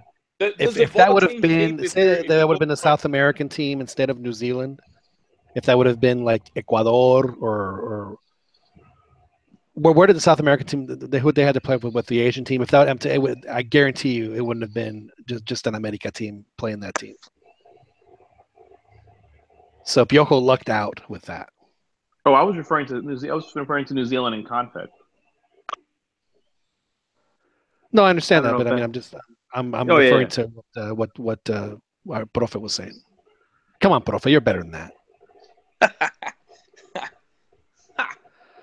All right, so moving on. We talked at the beginning of the show. We wanted to talk about some transfer news, and there were a couple of big transfer and a big no transfer story we had this week. Then we'll talk about big transfer first. Memo Ochoa goes to Standard Liège in the Belgian league and in the Jupiler League. Belgium, the land of the French fry. It really should be called Belgian fries because they are, everywhere in Belgium. If you all have ever been to Belgium, I'm sure that you have had fries probably more than once when you were there. Well, there you go. Tortas is going to complete his menu. That's training for his. Doesn't he have like a torteria in El DF, or is that somebody else? Memo? Yeah, I thought it was well, he's Memo. going to have to be known from now on as El Papitas. I mean, I don't know how he can get away from that because of where he plays. So, and then I think that this was the same team, if I'm not mistaken, where Carlos Hermosillo played. when he went to Europe, and and he's like he's going to hate it. All it does is rain, and it was miserable and cold, and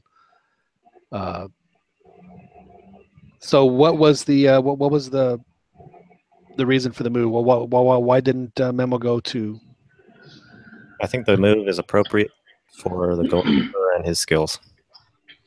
I don't think should be rated highly. Like after I forget which game he played in Confed, where supposedly people were saying, I hope European teams are watching him, and Mexico lost. Like what was so great about Memo Ochoa?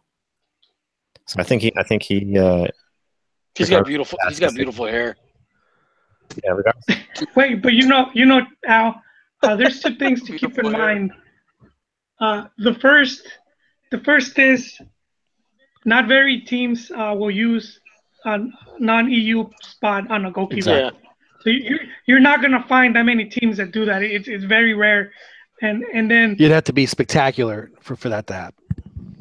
Yeah, and the second was I think Memo messed up because if he would have stayed in France, he would have had an EU passport. But his team went to second division, and he decided to go to Malaga, which so according to what happened, they already had Kameni. Yeah, they had Kameni, and the goalkeeper coach was Cameroonian. Yeah, and supposedly Kameni was on his way out, but the transfer deal fell through. So now they were stuck with two goalkeepers, and I think just being bench, it just it lowers your value. Now he's like what 6 months away from getting his. He could still get it. EU citizenship. But that's his problem, is that he's 6 months away. If he had already had it, then he would have no problem finding a team in Spain. Yeah, he's still going to be able to get it. It's like that, that picture I think that I posted that says "Adivina quién tiene papeles." But is that the guy getting married? Yeah. Is it one of those circumstances? Oh my God. No, and he, if I'm not mistaken, we should a wedding bell should be ringing, because I believe that Memo got married over the weekend. Oh yeah, that's right. Over in Ibiza, if I'm not mistaken. Is that correct? Ibiza. That is I know correct. you follow Memo on the Instagram. For Instagram, yes, and he had his friend. Did you get? Were you invited, Memo? Or Chiquis? Did you get to take some pictures? I was invited virtually. Took some pictures, screenshots. You have it. You have it screen capped, and you've added it to your Las Divas de la Selección hate page. Exactly. Partying it up and having fun as if they won the Confed Cup. That's right. Somos cuartos, cabrones. That's right. I see. Who did he marry, it goes by the to way? Standard Liège. I believe his wife. Some blonde. No, but like, wasn't she? Wasn't she like with another football player? He fulfilled his lifelong dream of marrying a goat. Yeah. I have to admit, I don't keep up with the personal neither. lives of the players, so I couldn't tell you. I could not tell you. So ultimately, is this a good move, bad move for him? I mean, I understand. He's like 30 something, right? There's a lot of good players that come out of Belgium, but I don't think their league's like that strong. U.S. players, you mean? That's like the U.S. home for Belgium, a lot of U.S. Belgium has a lot of good players coming. They've just been producing a lot of talent. How old is he now? Well, he was 19 in 2005, so he's 31. Yeah. You have to remember. I mean, he's been in Europe for 7 years? Yes, Joel. I would have cashed my chips if I'm Memo. Yeah, would you have brought him back to MLS? Anywhere that gives me a fat paycheck. As a football player, you're not guaranteed. You could get an injury, and your career ends. So if you could cash out, sometimes that's the best thing to do. So he should follow Carlos Tevez if the option is there. Tevez made a pretty good career, though. He that's could what Giovanni did. Anywhere he wanted to. Yeah, so now they're saying that Emilio Azcárraga wants to bring Gio to him. He wants to bring the whole Dos Santos family. The whole Dos Santos clan. You know what? That could be actually the thing that saves Giovanni if that happens. Oh man, he's yeah. Because he, I don't think he had a particularly bad Confed Cup. I don't think that at all. But he, not the player he could he was or could have been. He needs to work. He needs to work on it. Yeah, but I mean, your Memo, and I don't know why you want to be playing in teams that are like bottom of the table teams. But they're not about that. But Standard Liège is not a bottom of the table team. They won't have any problem. But they are in relegation. I think they're having relegation problems. Who is? Standard. No, they're not. They're fine. I mean, obviously, if they lose like 5 guys, it's not true. They're out of the whatever it was, 16, 18 teams. They were right smack in the middle. They don't have problems. Aren't they perennially one of the top 3 teams in that league, if not the? They're a traditional strong team. Yes, it's like Anderlecht, Bruges, and there's and Standard Liège, and there's one other one that his name is eluding me, like Ghent, I think. So anyway, yeah. So, I mean, here's a crazy thought. What if he actually kind of likes living in Europe, and he just like, let's have another adventure. Let's go to Belgium. Maybe he'll be a good manager one day. Speaking of managers, I thought it was very interesting today that the Martinique manager was very demonstrative with his emotions during the game. It was very entertaining. Do you think Memo would make a good coach, Profe? Well, would you invite him to the club? Yeah, why not? I mean, he's played under different managers, maybe, seen different styles all over the world, different training methods, but just approaches to work and philosophies. And so I think that's kind of what makes him, interesting candidate if he were to go that route, because he should have something different to bring to the table, because he's got that experience in Europe. Remember, one of the things Hugo Sanchez says that even Omar Bravo, he's a different player because he spent in Europe a year with La Coruña. Right. So he misses more goals. That's right. So, he found better way. He found a better way to miss. Not cerrar la pinza. Yeah, I mean, you bring something different to the table compared to a guy who, who's spent his whole career in Mexico, and, basically he's just, what's that called? Recycled ideas? Or Del montón. Yeah, otro del montón, I know, some people are like, no, you have to, go with the homegrown coaches and all that, but I think for you to move forward, like, I'm sure you guys have heard that phrase, los toros se ven mejor de lejos. So if you're coming from the outside, America does have the fact that Giovanni has said that the only team that he would play for if he played in Liga MX would be Club America. So I think that this has some legs.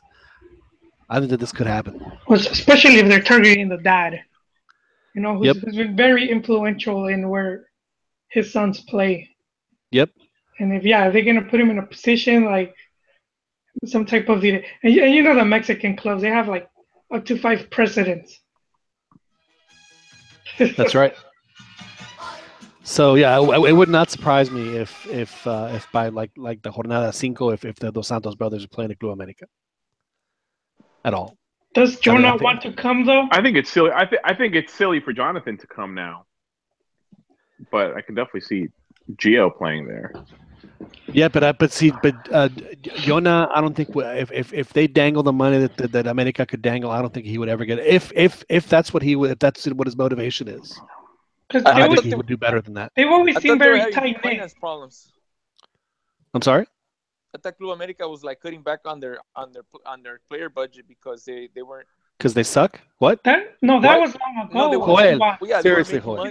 Get in the program, Juan. Like, he was saying the entertainment sector of Televisa is not producing anything, so they had to.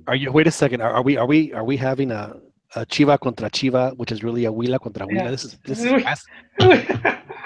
Fascinating. No. From what I remember, I'm basing it on Ronnie's about This is America, telenovela. or maybe it was Jolie, one of the two.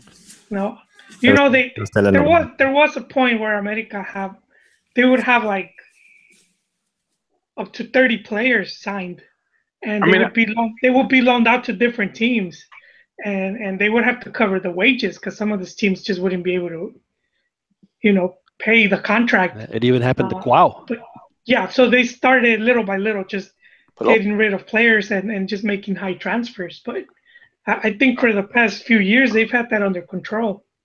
I've heard they weren't spending as much anymore. Yeah. Now that the Chivas signed with Televisa again, now the money's coming in. they can afford to pay. They can afford the high transfers. That's a rather abrupt change of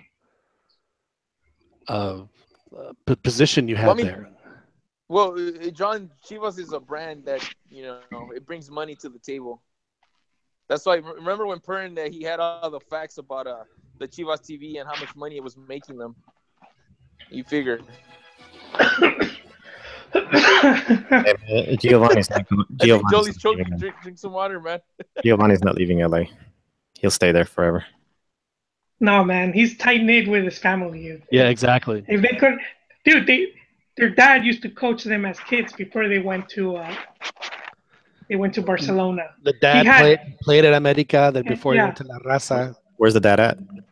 He's in Barcelona, or where he's probably in Villarreal right now. Wait, what are you trying to say, Beto? With that comment? They even, Beto, just to even go further, they even had they have another brother called Edson, and he's just not as talented, and they even had him. Maybe now they even got him into clubs. I mean, that's how knit how they're bonded. So I mean, I think Giovanni loves LA. He loves the US. I don't see him leaving to Mexico City. But if it gets us that, a sweet gig. Not just that, but if Giovanni's serious about playing one last World Cup, he ain't going to playing for the Galaxy. I think that is not going to happen for him. Well, at least not how they're playing now, John. Right. Well, I think that team just went down. Getting to be able to play for this World Cup. He was called up for the Confeds. Maybe he could do a loan though. Like Landon Donovan used to go on loan. Right, and Beckham did too. So I guess maybe he could do something like that. I actually was halfway convinced that was going to happen. Honestly, I think it would be very beneficial to both parties if that happened. But that's just now the other big news. It was big no transfer news, and that was and again, if you want to believe this, the story that apparently it was Rayados had offered $18 million for Pizarro, and it's like he told me not to transfer him, so I turned it down. So, Chivas, I'll let y'all have at it. True or not, do you believe any of this? I believe it. I believe Chivas would turn it down simply because they just won't find another player like him. What he was a difference maker in the Liguilla. You know what? I'm very happy to hear opinion, especially from Jolie. I never heard of Fred Durst. I never heard his opinion on Pizarro before, but because I know Jolie when Chivas signed him, he's like Fred Durst. That guy's a bum. He's on one leg. He's injury prone. No, they signed him injured. They signed him injured. Now Jolie's singing his praises. No. So I gotta give you a little. My criticism was on the money spent for him because they were spending. I felt they overpaid for a player that was coming in injured. Well, so that was my critique. I knew he was good. I just didn't realize how good he was. And see, and for you, Profe, he was made in Pachuca, and he goes to Chivas. So for you, he's like the perfect player. It's a win-win. Is that what you're saying? That's right. It's a win-win for you. I agree with Regal. I knew he was good, but I think during this Gold Cup, he's going to shine even brighter. And if they call him up for like World Cup qualifying and like to the big team for friendlies and for pre-World Cup friendlies and stuff, I think he could very easily take over Achi's role because they sort of play similar, and but I think he can be better. But you know, one thing I was hearing about that got my attention, and it was the price tag, the 18 million, and I saw a lot of Liga MX fans on social media criticizing the price tag and talking about how club owners are greedy. And I'm a bring this back again. I've been saying this a lot. They're not really so greedy considering how often the teams end up going broke or bankrupt. You know, so for them to want to protect certain assets, you really can't call them greedy. I mean, just recently. I think in Liga MX, certain teams have to overvalue their players depending on who's holding them and who wants to buy them. Well, yeah, and the money is there now when you have big, these multinational companies like FEMSA that's like second in the world of like distribution for like. Hold on. What? Are you telling me that in certain teams they have to buy $10 Big Macs? No, I'm not saying they have to. Yes, they do. Chivas has to. Chivas has to pay $15 for Big Macs. Yeah, because because everybody knows that we're being held hostage by our tradition of only playing with Mexican players, so they're going to overvalue their players. Well, basically, if there's a player, like say Fulano from León, and a team wants him and Chivas wants him, the price for the team is, for Tigres is 10, for Chivas it's 15. And that's just the reality. But see, that's what I'm trying to get at. Tigres could pay just as much, if not more, because I don't think it has anything to do with the money. I think that the now, and I understand that it's what the market is willing to bear, and I get that. But if they want to, as far as global, there's no way that Rodolfo Pizarro is worth $18 million on the open market. Just it's not going to happen. It's not, because if you look at the guys who moved, the Mexican guys that moved in Europe, I mean, Andres Guardado moved for $2 million. Yeah, but he's over 30. I mean, that's. But he would have commanded a bigger fee in Mexico. If he would have came to Mexico, though, he would have moved for a lot more. Well, I mean, I understand, and that's my point. Is that the Mexican player value in Mexico is a seller's market, I guess is what I'm trying to say. They're valued 2 to 3 times more what their actual value is, but the market is willing to pay that. So be it. But that's why it's hard for me to, it makes me laugh. They said, well, Jurgen Damm's not going to go anywhere because he has a $15 million buyout club. Well, no European club in their right mind is going to spend that on him. I know it's just a point of negotiation, but it just ain't going to happen. But Chivas will gladly pay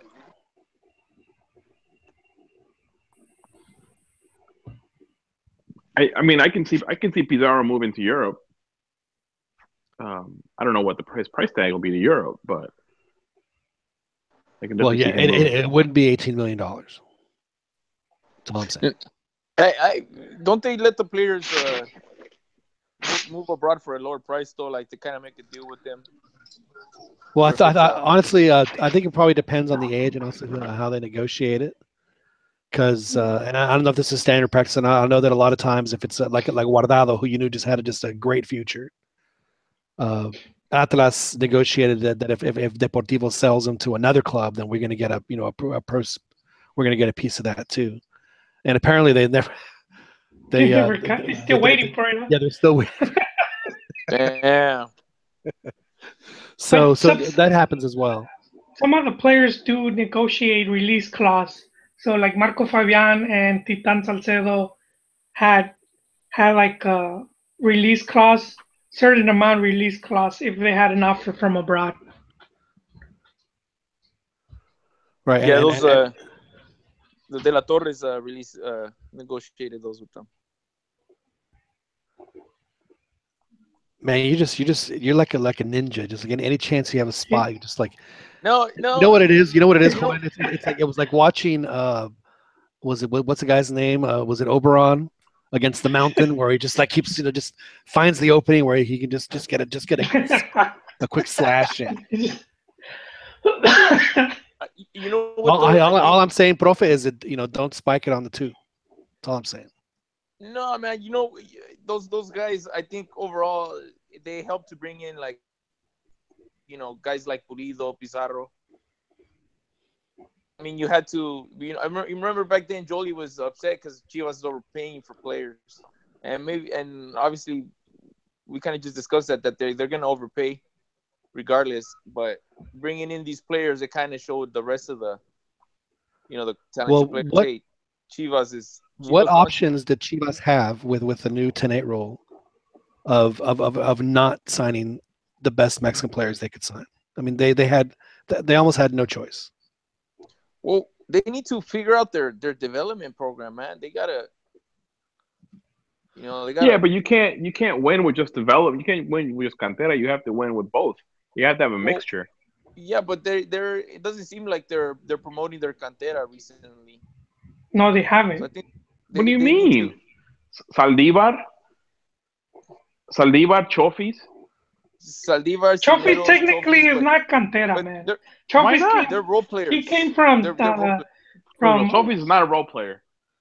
Chofis didn't really come out from Chivas cantera though. He come from Saldívar. Saldívar is probably going to be on the national team. No, well, Sesifood seems players the Chivas, dude. So I mean, that's a good relationship for them to have. So is that Chivas cantera? Did y'all say the name of this place is Sesifood? No, it's an agency. They find talent, wherever they find, and they polish it. It's like a. Agency. You know what? It almost sounds to me to redeem yourself, that if you want Chivas to go the way you want them to go, that you need to ofrecer tus servicios. I think it's the only way you're going to get the Pachuca stink off of you. John, can you play that Chiva contra Chiva? Sure.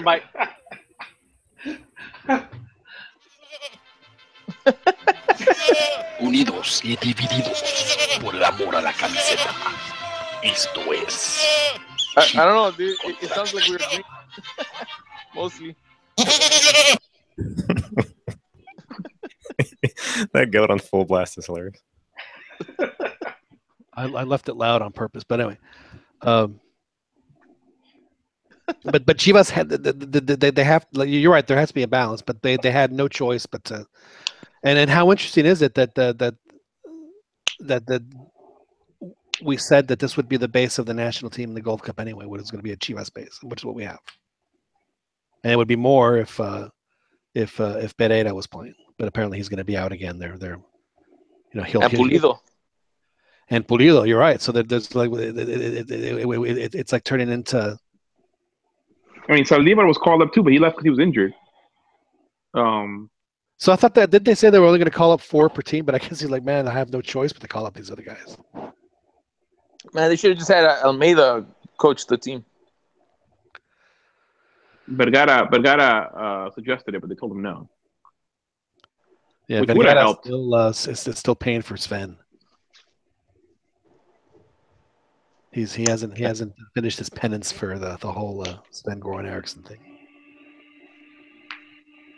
That's also letting an enemy get too close to your shiny toy for Osorio to let Almeida get in. Yeah, but the minute he has a 3 or 4 game losing streak, then that shiny toy is going to lose its shine very quickly, and he would fire just like he'd fire any other coach. Oh, dudes! I just ran across the Chuck Blazer news. Yeah, they announced it at the game. I don't know if y'all have heard, but Chuck Blazer passed away tonight. So I don't think he was very sick. Did CONCACAF actually, give it like a moment of silence or no? What happened during the second game? So I bet you there'll be a moment of silence for the next games. He was kind of disgraced, though, you know. Hey, there wouldn't be a. I mean, as much as we want to rail on Chuck, there wouldn't be a Gold Cup without Chuck. So I disagree with that. Although, I mean, granted, you know, both him and Blazer and Warner. I mean, obviously the greed was a factor, but it was. I mean, it would have happened regardless. You know. But I don't see why they would, you know, remember him. I mean, the guy was a crook, big time. You know. Well, then maybe they'll only do instead of a 1 minute moment of silence, maybe they'll only do a 6-second moment of silence, just 10% of the moment of silence in honor of the 10% of everything that the CONCACAF ever went into his pocket. Yeah, he really pushed the interests of U.S. soccer, though, didn't he? I mean, he was laying in his pockets, but he. Yeah, I mean, for better or for worse, I think one of y'all posted a picture of how many soccer games were on this country so far. Oh, that was me. It was that you, Joel? A lot of soccer, and you know, I think some of that could be attributed to. Yeah, he showed that there was a lot of money to be made. Right. Because he would. But he knew that because Mexican teams have been coming to the United States since the 1950s. No, I know, but then he saw that it was, you know, Mexican teams also weren't taking advantage, not fully, you know, they weren't taking full advantage, and even with the federation, they weren't doing much with CONCACAF. So he saw that if it was organized a certain way, he just saw that there was a lot of money to be made. Hey, you know what? Ronnie sounds like he's crying, man. You okay, Ronnie? I'm fine. News, no, I'm fine. Taking the news pretty hard. Nah, hell no. I thought he was a piece of shit. It's that 2-0 Morelia loss. That's right. Oh. Well, none of that, but he also went and drove by the Rocky statue, and it made him. I did. Yeah, he's replaying Rocky. He's moved past 3. He's now in Rocky 4, and Apollo just died, so he's a little upset. I'm gonna ask this group. Speaking of Rocky, and we were talking about the pain, so I'm gonna ask the same question I asked a fellow journo who was saying that the criticism for Osorio has been unfair, and you know, I guess for a group of fans like myself, it is not so much Mexico losing to Chile and Germany, but how they lost to them. And we touched about this last podcast, and we said how, you know, Mexico, even if they lose, they will go down fighting. So can anyone remind us the last time Mexico lost in such a bad fashion, like 7-0 or 4-1 in a finals game? Previous to that? Previous to Osorio's tenure, last time Mexico in a finals game got utterly humiliated. The only one I can think of there was the Brazil 4-0. I don't think those two games are comparable. In Copa America. Look at the score. What's it? Yeah. What about the 4-0 loss to Brazil in Copa America after they'd walked through their group? Which Copa was it? That was the La Volpe. The Hugo Sanchez? Oh. No, the La Volpe. Where they both like they won either. I know they won 2 for sure. I can't remember if they tied the third one, but they won the group. Brazil did their thing where they you know, they had a terrible group. They barely qualified as a third place team. So Mexico, you know, here's your prize for winning your group. You get to play Brazil. Oh, they gave us Brazil because they changed the rules, right? Well, I can't remember if they changed the rules or not. Yeah, Venezuela was hosting. No. This was when Peru was hosting. Yeah, we lost 4-0 to Brazil. Yeah, it was 4-0, and yeah, it was utter humility. That was the last one. But that one was, I mean, they it was a totally different style. It was a different style. But then I remember in that one, it was 0-0 at halftime, and then Brazil scored 2, and then they got 2, just boom, boom, and it was like, oh, was bad. But that was the last one I remember. And then the 3-0 to Argentina in the World Cup. In Hugo's in Hugo's Copa America, where Messi made Osvaldo Sanchez look like an idiot. I know, but was it that same feeling like, same like in Chile or even like the Germany game where 10 minutes in you're already losing, and the team looks like they could score on will, like at any time they just decide. Yeah, no, in that sense, no, I hadn't. I mean, I was a kid when Germany beat Mexico 6-0 in Argentina, and I remember crying. But I mean, as a kid, you don't remember like the minutes. I mean, the only goal I remember is the Rummenigge goal, where Mexico has a free kick, indirecto. It bounces off the wall right to Rummenigge, takes it 80 yards and scores on a breakaway. But why are you? Why are you asking this? That Argentina game in 2010 World Cup felt like it was over pretty fast. Yeah, but they at least fought back and came real close to making it incredibly interesting for the last 10 minutes. That's true. Because Chicharito scored, and then I can't remember if it was Rafa or somebody, but they came within RCH of getting an equalizer on a corner kick. And then, but then it ended up not happening. But is what Joel is describing. I think my answer is I don't know if I have one. Well, I take that back, Joel. It was when Ojitos was coaching the team. No, but we never. Yeah, the team looked bad, but that team was bad from the get-go. Right. But that's my answer. Was when Ojitos, like with that Honduras game that they played, where they just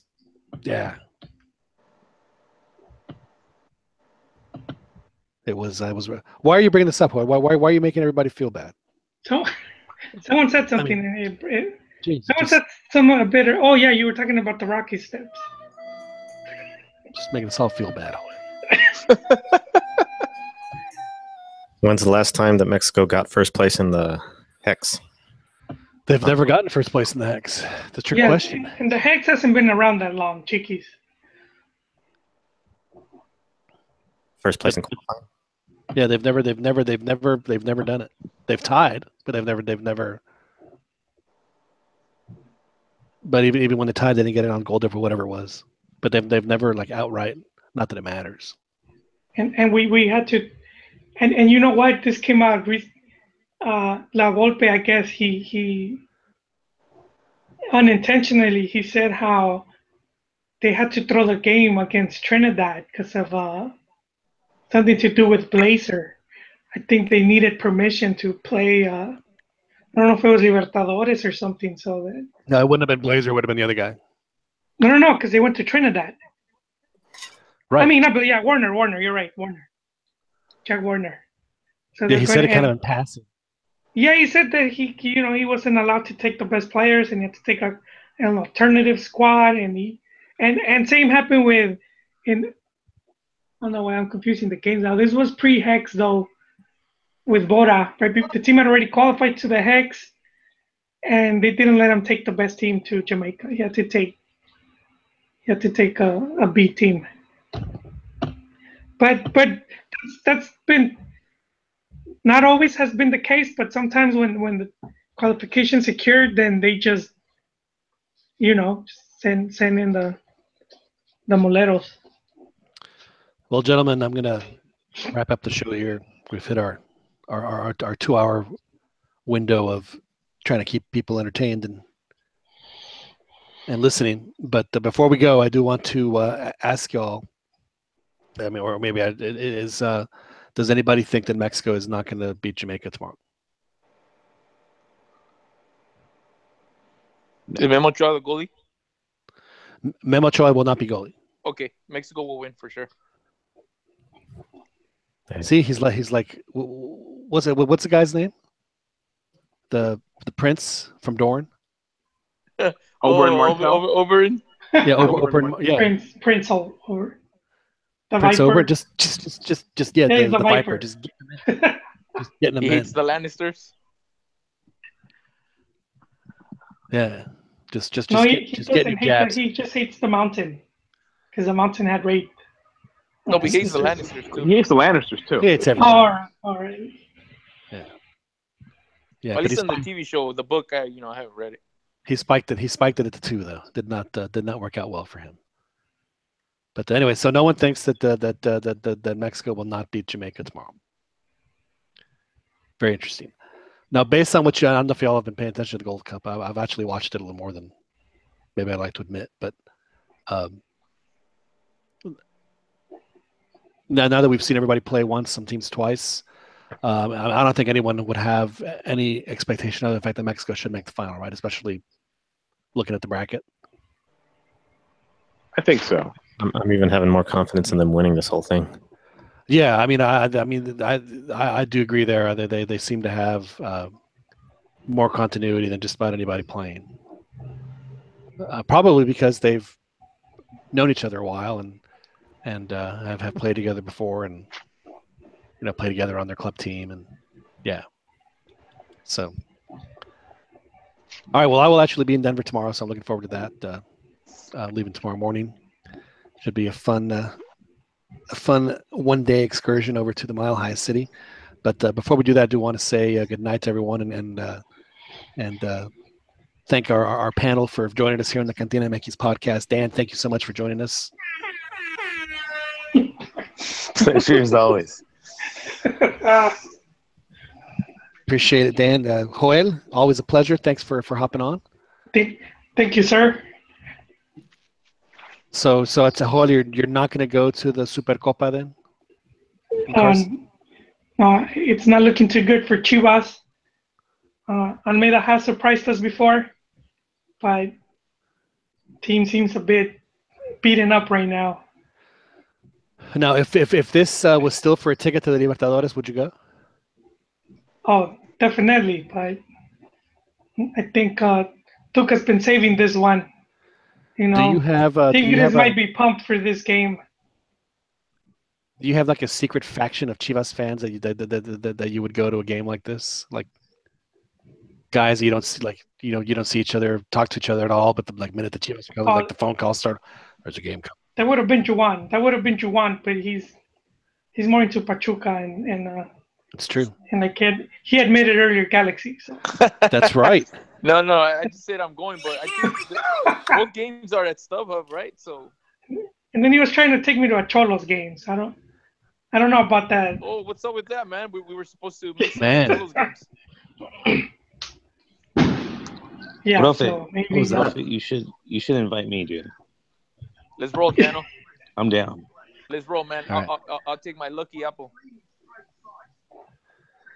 Profe, thanks so much for joining us again. I know you're a very busy man, so we do appreciate it when you take the time to drop some knowledge on us. So thank you again. Hey, thank you guys. Thank you, John, for having me. I'll be more. I'll make time to be more consistent. Well, we're not scolding you. You're not in the principal's office, but just appreciate the appreciate it. We'll get on your ass when we get off the phone. I'm just kidding. All right. And then Rigoberto, thanks again. Thanks for having me, guys.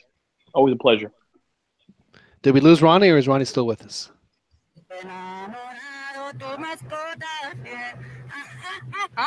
Grita el señor Vicente. I think he's sleeping. Looks like we lost him. Well, do want to thank y'all very much for joining us here this evening on the CantinaMX podcast. My name is John Jagu. I'll be in Denver tomorrow. If you want to follow if you're a live tweet follower of an event, I'll be live tweeting on the CantinaMX account again tomorrow. So I'm looking forward to doing that. And the weather actually is going to be very nice. It's going to be low 80s, and there's a chance of rain. And I think I'll be indoors in the press box, so I won't have to bring a towel like I did in Houston. Do appreciate y'all listening to us. So we're on live on YouTube every week, and we can download this and previous editions of our podcast from the Podcast Center on iTunes as well as on Google Play. So thank you guys very much. And please be sure to follow us on Twitter and Facebook, and all of our listeners. I'm sorry, all of our panelists as well. My name is John Jagu. We'll talk to you all next week. Ahí nos